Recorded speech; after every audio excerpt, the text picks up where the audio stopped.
प्रिय आत्मन, ओशो दरबार में आप सभी का हार्दिक स्वागत है। पिछले 3 दिनों से हम भाव उपनिषद पर चर्चा कर रहे थे। आज चौथा दिन है। हमने जाना कि हमारी चेतना में 10 ताले लगे हैं और ये ताले नकारात्मक भावों के और इनकी चाबी पॉजिटिव भावों में है। सकारात्मक भाव चाबी है, नकारात्मक भाव ताला है। और इन सकारात्मक भावों की चाबी से हमें नकारात्मक भावों के ताले को खोलना है। जिस तरह 10 ताले हैं, 10 ब्लॉक्स हैं हर किसी की चेतना में। अगर उन ब्लॉक्स को नेगोशिएट करना तुम्हें नहीं आता तो संबोधि तुम्हारे लिए नहीं है, आनंद तुम्हारे लिए नहीं है, उत्सव तुम्हारे लिए नहीं है। 6 ताले हम लोग खोल चुके हैं। पहला ताला था स्ट्रेस का, तनाव का, और चाबी थी स्वीकार भाव।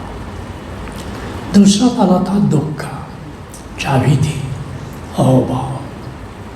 तीसरा ताला था अशांति और चाबी थी साक्षी। चौथा ताला था शोक। ये बहुत बड़ा ताला था। शोक जिसके परिवार में जिसके साथ घटित हो जाए वो पूरा जीवन ब्लॉक हो जाता है। और इसकी चाबी क्या थी? तथा था। 5वां ताला था उदासी, डिप्रेशन। एक बार ताला लग जाए खुलता नहीं है। अली घड़ी ताला से भी ज़्यादा मजबूत है। और इसकी चाबी क्या थी? उमंग। और छठा ताला था ईर्ष्या, बड़ी जलन पैदा करती। और ईर्ष्या का ताला जब तक खुलता नहीं तुम्हारा संबोधि का दरवाजा बंद रहता है। आत्मज्ञान नहीं हो सकता। एक ईर्ष्यालु व्यक्ति को आत्मज्ञान नहीं हो सकता। बहुत बड़ा ताला है। ताओ अब 7वें ताले की बात करते हैं। ये ताला भी बड़ा ज़बरदस्त ताला है। एक बार लग जाए जिंदगी पूरी बर्बाद हो जाती है। उस ताले का नाम है द्वेष, हॉस्टिलिटी, एनिमिटी। पूरी जिंदगी लोग लड़ने में लगा देते हैं, पूरी जिंदगी दांव पर लोग लगा देते हैं। तो आज इस ताले की बात करेंगे, उस ताले को समझेंगे और फिर इस ताले की चाबी खोजेंगे। द्वेष क्या है? What is hostility? किसी के प्रति अमंगल भाव द्वेष है। सीधी परिभाषा। तुम्हारे भीतर किसी के भी प्रति अमंगल भाव है कि ये डूब जाए, इसके हानि हो जाए, इस बर्बाद हो जाए। असली बीज वो है, द्वेष का बीज वहाँ है। किसी के प्रति अमंगल भाव है, उस भाव के कारण बाकी चीज़ें पैदा हो जाती है। दुश्मनी पैदा हो जाती है, हॉस्टिलिटी पैदा हो जाती है, बैर भाव पैदा हो जाता है, नुकसान पहुँचाने की चाहत पैदा हो जाती है। लेकिन पहला बीज द्वेष का क्या है? अमंगल भाव। अमंगल कि इसका बेड़ा गर्क हो। गाली देते हैं ना लोगों को, नारा तेरा बेड़ा गर्क हो। अमंगल भाव पैदा हो गया। वैसे पंजाब की माताएं जो हैं प्यार से बच्चों को कहते हैं तेरा बेड़ा गर्क हो, लेकिन वो साथ नहीं दे रही है। उनके भीतर अमंगल भाव नहीं है, तू मर जा। पंजाब में माताएं बच्चों के प्रति बहुत खुश होती है तो कहते तू मर जा, लेकिन मतलब क्या होता है? तू जी जा, तू कभी मत मर। तो केवल शब्दों पर मत जाना, उसके पीछे भाव को पकड़ना। अमंगल भाव, कोई शब्द तुम बोल रहे हो लेकिन तेरा बड़ा बेड़ा गर्क हो, हम हंसते हुए भी बोल सकते हो, तब अमंगल भाव नहीं है। शब्दों पर मत जाना, लेकिन सचमुच तेरा इंटेंशन है कि उसका बेड़ा गर्क हो, तो ये क्या है? द्वेष। कितने लोग समझ गए? Beautiful, beautiful. जब एक बार ताले की समझ पैदा हो गई कि कितना बड़ा छेद है, कितना लंबा है, कैसे चाबी बन सकती है, फिर चाबी बन सकती है। तो द्वेष से मुक्ति का उपाय क्या है? द्वेष से मुक्ति का उपाय क्या? किसी से दुश्मनी है, दुश्मनी है, तो कैसे दुश्मनी खत्म करोगे? हॉस्टिलिटी है, अमंगल भाव भीतर भरा, तो कैसे उसके प्रति दुश्मनी दूर हो? प्रेम, अपने भीतर प्रेम को बढ़ाओ। उसके प्रति नहीं कह रहा हूं, याद रखना। क्यों किसी के प्रति द्वेष पैदा हो गया? क्योंकि तुम्हारे भीतर प्रेम की कमी है। प्रेम की कमी के चलते द्वेष भाव पैदा होता है। तो तुम उसके प्रति तो प्रेम नहीं बढ़ा सकते, जिसको तुम द्वेष करते हो उससे प्रेम तुम नहीं कर सकते, क्योंकि प्रेम के लिए आकर्षण जरूरी है। अब द्वेष में तो विकर्षण होता है, तो जिसके प्रति तुम्हारे मन में द्वेष है तो विकर्षण है, तो उसके प्रति तो आकर्षण पैदा नहीं हुआ।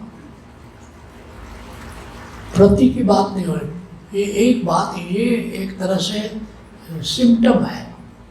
अगर किसी के प्रति द्वेष है, मतलब तुम्हारे भीतर प्रेम भाव की कमी है। तो क्या करना है? अपने प्रेम के लेवल को बढ़ाओ। किस लिए बढ़ाओ? जिन प्रेम की होते नहीं प्रभु पाया। बिना प्रेम के प्रभु को पाया नहीं जा सकता। द्वेष तुम्हारे मन में है, इसका मतलब कि प्रेम की कमी है। तुम प्रभु को कैसे पा सकते हो? नहीं पा सकते हो। तो ये बोध तुम्हारे मन में आना चाहिए कि हमारे भीतर अभी भी किसी के प्रति द्वेष है, इसका मतलब मेरे भीतर प्रेम का लेवल डाउन है, प्रेम का लेवल डाउन है। जैसे पात्र देखते हो, वो कृष्ण का पाँव रहता है और जल स्तर बढ़ता है, जैसे पाँव छूता है फिर पानी नीचे आ जाता है। यमुना जी ने वो बना, खिलौना है, खिलौना है। तो जैसे ही तुम्हारा प्रेम का जल स्तर बढ़ेगा, कृष्ण जी के पाँव को छू लेगा। तो हमें उस व्यक्ति से मतलब नहीं है। जिस व्यक्ति के प्रति हमारे मन में द्वेष है, उससे बात अब लेना देना नहीं है। अब एक सिम्टम आ गया, कफ आ रहा है, सिम्टम आ गया, टीबी हो सकता है। स्वास्थ्य, टीबी के रहते स्वास्थ्य कैसे होगा बताओ? नहीं रह सकता। अपने को स्वस्थ करो, अब दवा लो। और द्वेष रोग की दवा क्या है? प्रेम। उसके प्रति नहीं, एक भीतर प्रेम पूर्ण हो जाओ। तुम्हारे भीतर प्रेम के जलस्तर को बढ़ाओ।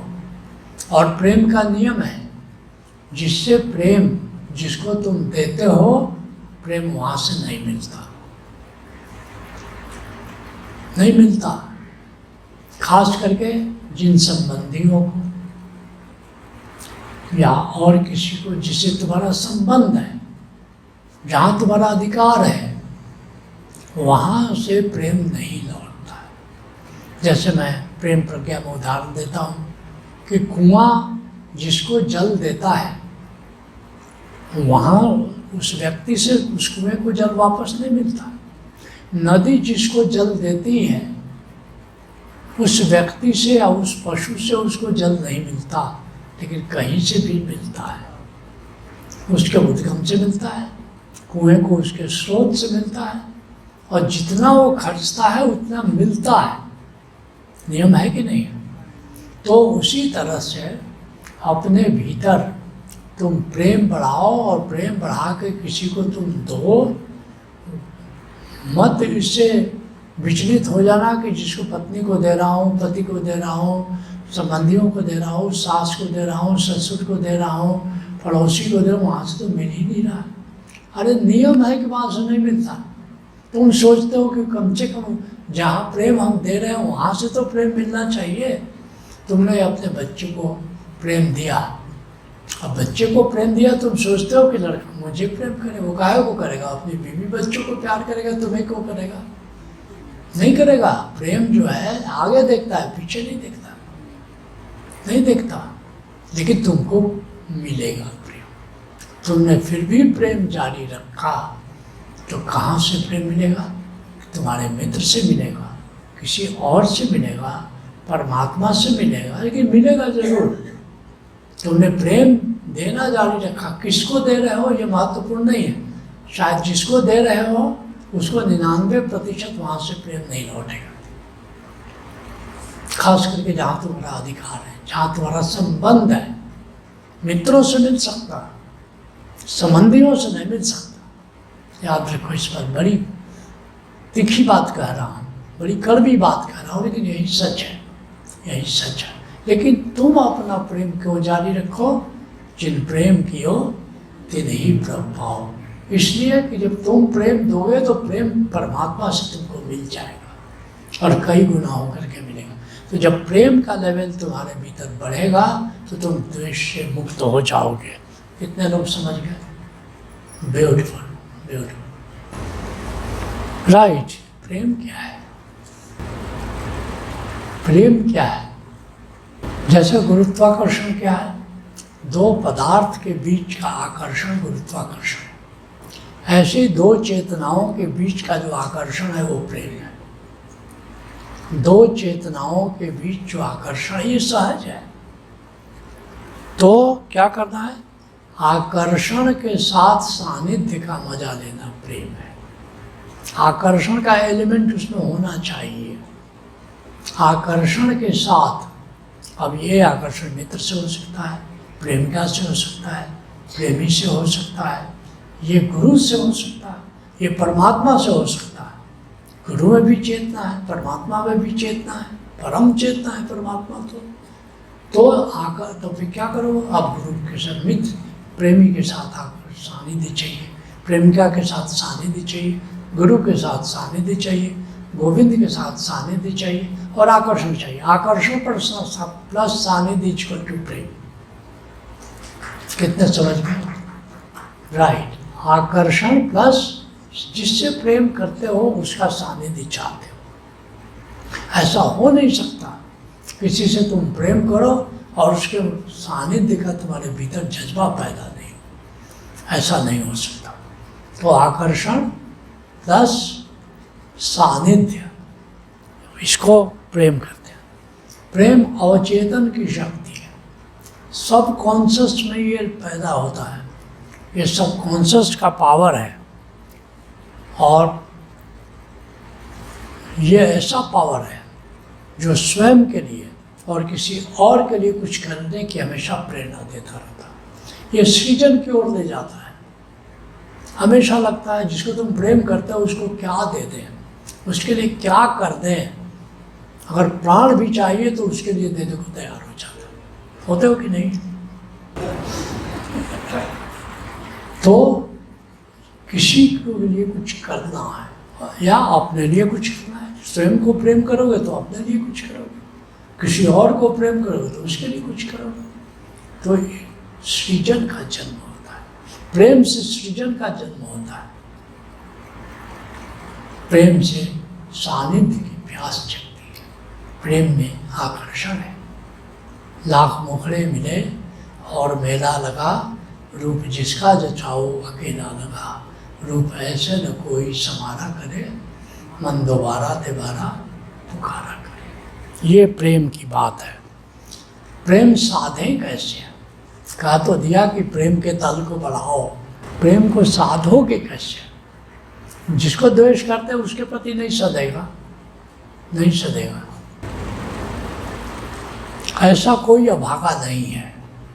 परमात्मा ने ऐसा अभागा किसी को नहीं बनाया जिसके भीतर प्रेम नहीं है। सबके भीतर प्रेम है, कम है ज़्यादा है, लेकिन बिल्कुल सूखा गड्ढा नहीं है कोई भी। कातिल से कातिल, टेररिस्ट से टेररिस्ट व्यक्ति भी उसके भीतर पर प्रेम है। माना कि वो भाग गया है लेकिन अपने मजहब से प्रेम करता है, कुछ तो करता है। तो ऐसा कोई अभागा परमात्मा की सृष्टि में नहीं है, कोई जीव जंतु जिसके भीतर प्रेम नहीं है। और मनुष्य तो बहुत डेवलप्ड प्राणी है। एक जीव भी अपने बच्चों को लालन पालन करता है, एक बाग बागन भी करते हैं, एक सांप सापिन भी करते हैं। तो प्रेम सबके भीतर है। तो क्या करना है? अपने प्रेम के प्रति, तो अपने भीतर प्रेम के प्रति जागो, देखो मेरे भीतर प्रेम है। किसी कोने में थोड़ा प्रेम तो जरूर पाओगे। बड़े से बड़ा कोई मर्डरर भी क्यों ना हो, किसी न किसी कोने में प्रेम का अमृत भी मौजूद है। उस प्रेम के प्रति जाओ। ओशो एक बड़ी प्यारी बात कहते हैं, अगर कोई निगेटिव भाव तुम्हारे भीतर है और उसके प्रति जागोगे तो वो कम हो जाता है। अगर कोई पॉजिटिव भाव तुम्हारे भीतर है तो उसके प्रति जागोगे तो बढ़ जाता है। तो अपने भीतर स्थित प्रेम के प्रति जागो, वो प्रेम बढ़ना शुरू कर जाता है। रोज रोज कुछ समय दो और बढ़ता, और एक दिन इतना बढ़ जाता है अब तुम्हारे लिए कोई दुश्मन नहीं है। एक दिन इतना बढ़ जाता है कि तुम द्वेष करने के काबिल ही नहीं रहते, क्योंकि प्रेम की कमी के कारण ही तुम द्वेष कर सकते हो। अगर तुम्हारे भीतर प्रेम फुल मामला है तो तुम्हारे भीतर कैपेबिलिटी खत्म हो गई जो द्वेष करती है। You are incapable of being hostile to anyone. तो 8वें ताले पर चले। Are you ready? 8वां ताला है अकेलापन। अकेलापन ये बड़ा मुश्किल मामला है। जिनकी शादी नहीं हुई है वो इसकी चपेट में आ जाते हैं, और उनसे ज़्यादा चपेट में वे आते हैं जिनका स्पाउच अलग हो गया। स्पाउच अलग हो गया, चाहे उस लोक में चला गया। अकेलापन काटने दौड़ता है अकेलापन। और एक बात याद रखना, मैं अकेलापन की बात कर रहा हूँ, लोनलीनेस की बात कर रहा हूँ, एकांत की बात नहीं कर रहा हूँ। एकांत तो एलोननेस है, तो एकांत का तो मजा अलग है। मैं लोनलीनेस की बात कर रहा हूँ। काटने दौड़ता है बिल्कुल। घर की 4 दीवारी में आते हो, तुम अकेले हो, लगता है कि कहाँ जाए, क्या करें, बड़ी बेचैनी पैदा हो जाती है। क्रॉनिक बैचलर्स को पता है बहुत मामला, और खास करके एजेड क्रॉनिक बैचलर हो जाए तो बड़ा मामला मुश्किल है। अकेलापन क्या है? दूसरे के साथ की आवश्यकता अकेलापन है। किसी का साथ चाहिए, ये भाव अकेलापन है। ठीक है? अगर साथ के बिना तुम रह सकते हो तो फिर क्या है? तुम्हारे लिए अकेलापन नहीं है, तुम्हारे लिए एकांत का मजा है। फिर तो एकांत है। साथ की जरूरत महसूस नहीं हो रही है तो एकांत है, और साथ की जरूरत पड़ रही है तो अकेलापन है। और जो लोग अकेले रहते हैं उनसे पूछो, जो पति और पत्नी एक दूसरे को कष्ट दे रहे हैं उसमें से भी एक सेपरेट हो गया, कम से कम दुख देने के लिए तो कोई था, वो भी नहीं रहा, और दुख से ज़्यादा बड़ा कष्ट हो जाता है। जिंदगी भर पति पत्नी जो लड़ते रहे, एक स्पाउस विदा हुआ, दूसरे का अकेलापन। वो थी तो कुछ तो बात करती थी, कुछ तो माना कि चिढ़ाती थी, कुछ तो माना कि हमें दर्द देती थी, मगर दर्द देने वाला भी तो कोई था। बड़ी अकेलापन, ये बहुत कष्टदायक है। ठीक है? जब ये पता हो गया कि दूसरे के साथ की आवश्यकता अकेलापन है। शकील बादाउनी का गीत तुमने सुना होगा, हमको भी साथ ले लेने हम रह गए अकेले। बड़ा प्यारा गीत है, पूरा गीत सुनोगे तो अकेलापन बने। हमको भी साथ ले लेने हम रह गए अकेले, साथ की आवश्यकता। तो अकेलापन से मुक्ति का उपाय क्या है? अकेलापन से मुक्ति का उपाय क्या है? तन की औषध तो मिल जाती है, लेकिन मन के दंशन की दवा नहीं मिलती है। अपनत्व चाहिए तो बाहें फैलाओ, खिड़की खोले बिन हवा नहीं मिलती है। एक अकेला व्यक्ति का मतलब हुआ अपनी खिड़कियां उसने बंद कर दी, अपने दरवाजे उसने बंद कर दिए और ताज़ी हवा के झोंके का इंतज़ार कर रहा है। ऐसा नहीं होता। अगर ताज़ी हवा का झोंका चाहिए तो अपनी खिड़की खोलो, अपनी बाहें फैलाओ, मैत्री भाव पैदा करो, मित्र पैदा करो। गौतम बुद्ध कहते हैं कि बिना मैत्री के जीवन व्यर्थ है। दुख अगर जीवन में है तो सिर्फ मैत्री भाव की कमी के कारण है। ये बुद्ध की फाइंडिंग है। देखा एक बाजिन की कहानी कि बाज ने बाजिन को जाकर कहा आई लव यू। बाजिन ने कहा वो तो ठीक है, चाहते क्या हो? तुमसे शादी करना चाहते हैं। बोला तुम्हारा कोई मित्र है? बोला मित्र तो नहीं है। बोला जाओ पहले मित्र पैदा करो। फिर उसने मित्र पैदा किया, 3 मित्र पैदा कर लिए। एक बाघ को मित्र बना लिया, एक कछुआ को मित्र बना लिया, ऐसे ही एक बगुले को मित्र बना लिया। बाजिन को बोला कि आई लव यू, उनकी वो सब बात नहीं हमको सुनना। मित्र बनाया, बोला हाँ 3 मित्र बना लिए। तो बोला फिर ठीक है। बोला कि तब पंडित से लगन पत्री दिखलवाए, मुहूर्त निकलवाए, बाजा बजवाए, उनके हाथ सब करो। और बुद्ध कहते हैं बाजिन तैयार हो गई सिर्फ इस बात पर कि इसके मित्र हैं।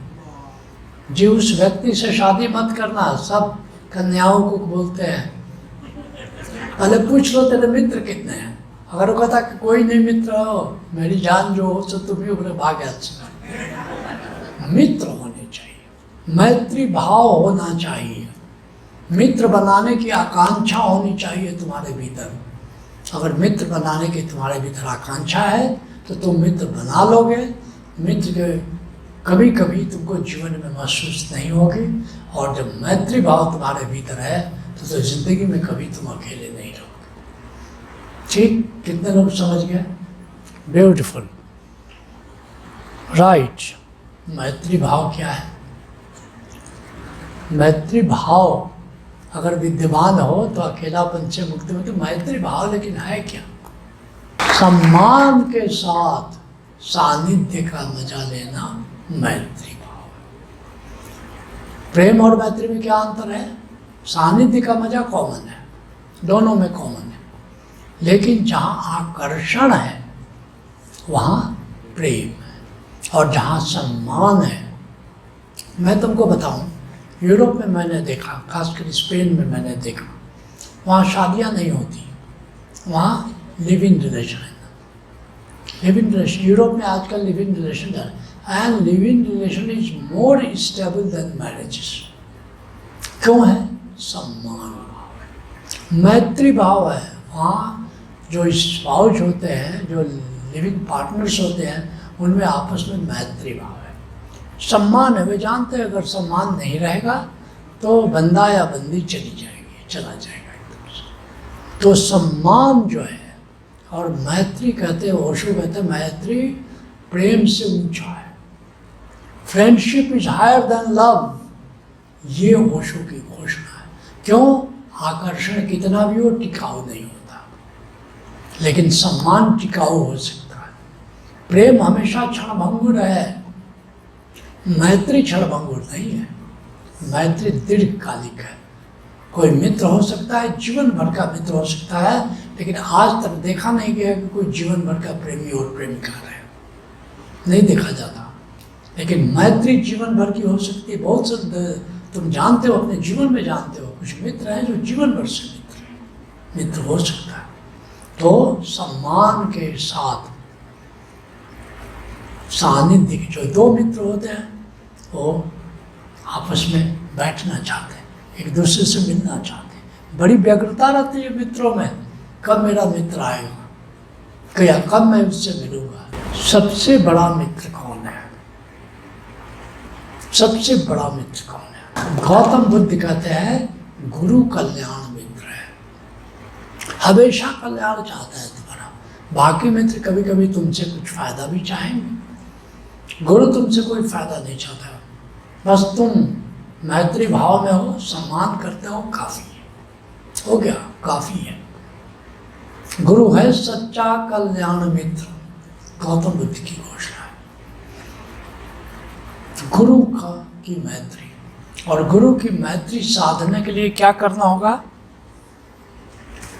गुरु को मित्र बनाने के लिए क्या करना होगा? मैत्री भाव का सरल उपाय है अपने गुरु को हमेशा अंग संग जानो। अपने गुरु को हमेशा अंग संग जानो। मेरा गुरु मेरे साथ चल रहा है, और तुम देखोगे गुरु के जितने गुण हैं तुम्हें आने शुरू हो जाते हैं, गुरु की जितनी शक्तियां हैं तुम्हें आनी शुरू हो जाती है। अगर गुरु की मोहब्बत देव सत्ता से है, गोविंद की सत्ता से है, सत्तों की सत्ता से है, और गुरु को तुम अंग संग लेके चलो, तो वो सारी सत्ताएं तुम्हारी ओर आकर्षित हो जाती हैं, वो सारी सत्ताएं तुम्हारी अपनी हो जाती हैं, वो सारी शक्तियां तुम्हें प्रवेश करना शुरू की जाती हैं। गुरु को अपने अंग संग जानो। कितने लोग समझ गए? ब्यूटीफुल।